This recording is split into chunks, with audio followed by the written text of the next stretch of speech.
అన్నా ఒక సైడ్ పెట్టా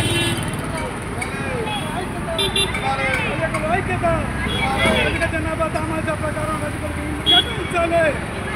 రజకుల జనాభా తమాషా ప్రకారం రజకులకు కేటాయించాలి. రజకుల ఐక్యత, రజకుల ఐక్యత. రజక మహిళా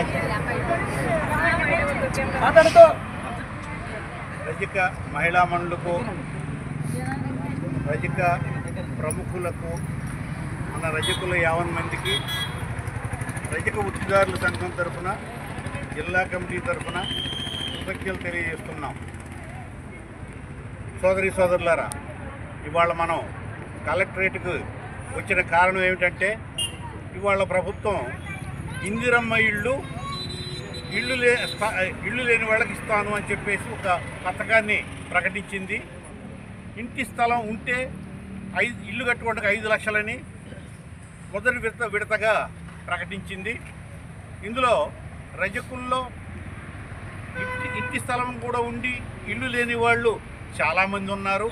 కానీ ప్రభుత్వ గత పాలసీల ప్రకారం చూస్తే మన రజకులకి ఇందిరమ్మ ఇళ్ళు కేటాయింపులో న్యాయం జరుగుతుందనే నమ్మకం కలగట్లేదు. ఇది గత అనుభవాలను బట్టి. ఎందుకంటే ప్రతిసారి రజకుల్ని బీసీల లెక్కల్లో కలిపి రజకులకి కేటాయించాల్సిన పథకంలోని పర్సంటేజ్ ఏది అని రాజకీయ పార్టీ నాయకులను అడిగినా, అధికారులను అడిగినా ఏమంటున్నారంటే, మీ రజకులతో పాటు బీసీలందరికీ కూడా మీ కోటా పూర్తి అయిపోయిందయ్యా, బీసీలు ఇచ్చేసాం మీ కోట అని చెప్పడం అనేది ఒక ఆనవాయితీగా అయిపోయింది. అంటే ఏమవుతుంది, బీసీ కోటా పేరు మీద రజకులకు రావాల్సినటువంటి వాటాని ప్రభుత్వం కానీ రాజకీయ నాయకులు కానీ కావాలనే ఎగ్గొడుతున్నారు.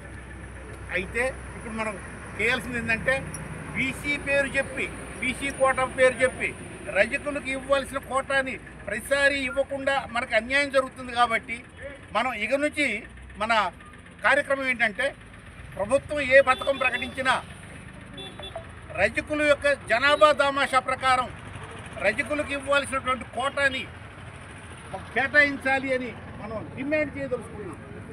అంతే తప్ప అధికారులు అంతకు ఊరుకోదలుచుకోలేదు.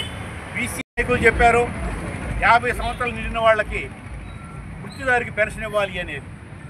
సోదరి సోదరులారా, ఇవాళ వాస్తవంగా వృత్తి చేసేవాడు, బట్టలు ఉతికేవాళ్ళు కానీ, ఇస్త్రీ చేసేవాళ్ళు కానీ, వాస్తవంగా వృత్తి చేసేవాళ్ళు 50 సంవత్సరాలు చేసేసరికి వాళ్ళకి కాళ్ళ నరాలు పేరుకుపోతాయి, నించులేని పరిస్థితులు కూడా ఏర్పడతా ఉంటాయి.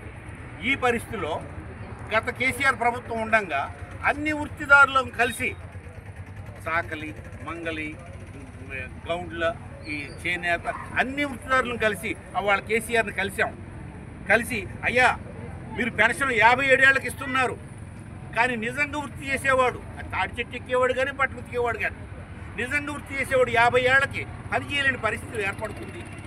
ఇవాళ కాలమాన పరిస్థితుల ప్రకారం, సమాజం వ్యవస్థ ప్రకారం పిల్లలు తల్లిదండ్రులు చూసే పరిస్థితి కనపడతా లేదు.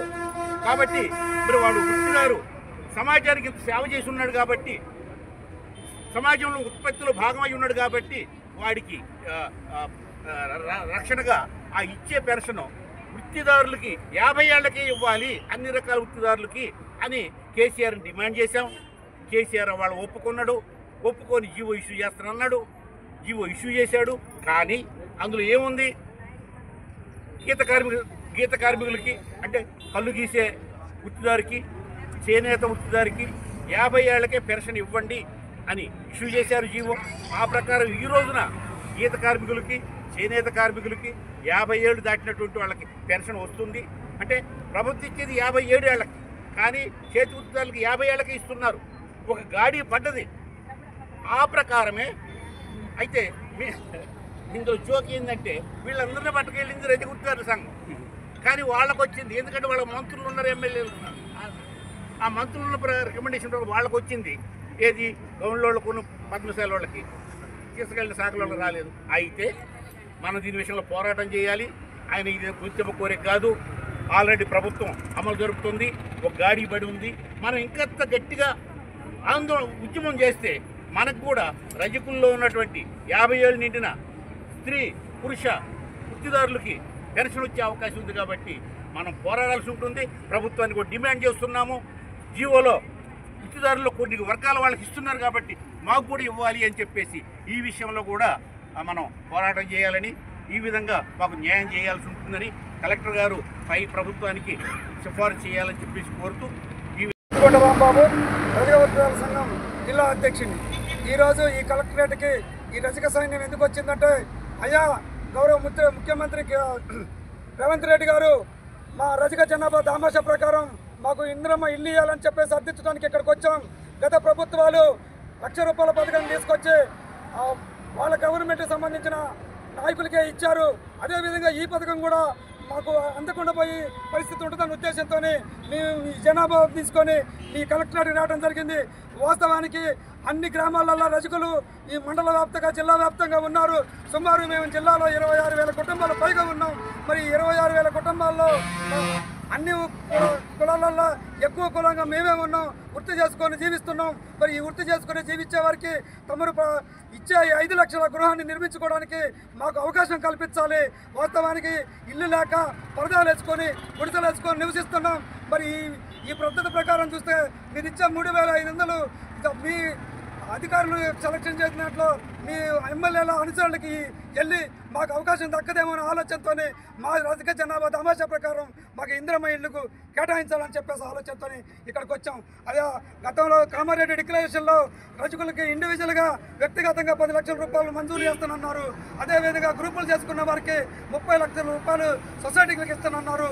అవి కూడా మాకు కల్పించాలి. ఆర్థికంగా పారిశ్రామికంగా రజకులు వృద్ధికి చెల్లాలంటే మీరు మాకు వ్యక్తిగత ఖర్చు కాకుండా మాకు ఈ అవకాశాన్ని కల్పించాలని కోరుకుంటున్నాం. అదేవిధంగా 50 సంవత్సరాలు నిండిన పెన్షన్, 50 సంవత్సరాలు నిన్న బీసీబీలో ఉన్న నేతన్నలకు గౌడన్న సోదరులకు పెన్షన్ విధానం అమలవుతుంది. మరి ఈ రాష్ట్రంలో 3 కోట్ల జనాభా రజకులకి అనేక రకాల చాకరీ చేస్తున్నాం. మరి మేము చేసే చాకరీలో మా రజకులు అనేక రకాల వాళ్ళు ఇచ్చే సబ్బులు పౌడర్లు ఇవన్నీ వాడటం వల్ల శారీరక రుగ్మతలు వచ్చి నుంచొని ఇస్త్రీ చేయడం వల్ల కళల నరాలు చచ్చిపోయి పచ్చివాత వచ్చే పరిస్థితి ఉంది. మరి వీళ్ళకు కూడా పెన్షన్ విధానాన్ని అమలు చేయాలని చెప్పేసి మేము కోరుకుంటున్నాం. రాబోయే మున్సిపాలిటీ గ్రామ పంచాయతీ ఎలక్షన్లలో మా రజకులకు రాజకీయ వాటా కల్పించాలని మేము ఎప్పుడూ బట్టలు ఉతుక్కునే పరిస్థితుల్లో ఉండాలా. మాకు కూడా రాజకీయ ప్రవేశం కల్పించాలి. దానికి అనుకూలంగా బీసీ డిక్లరేషన్లో ఏబిసిడి వర్గీకరణ చేసి రాజకీయంగా మాకు అవకాశం కల్పించాలని చెప్పేసి ఈ వేదిక తమని కోరుకుంటున్నాం. జై రజక, జై రజక.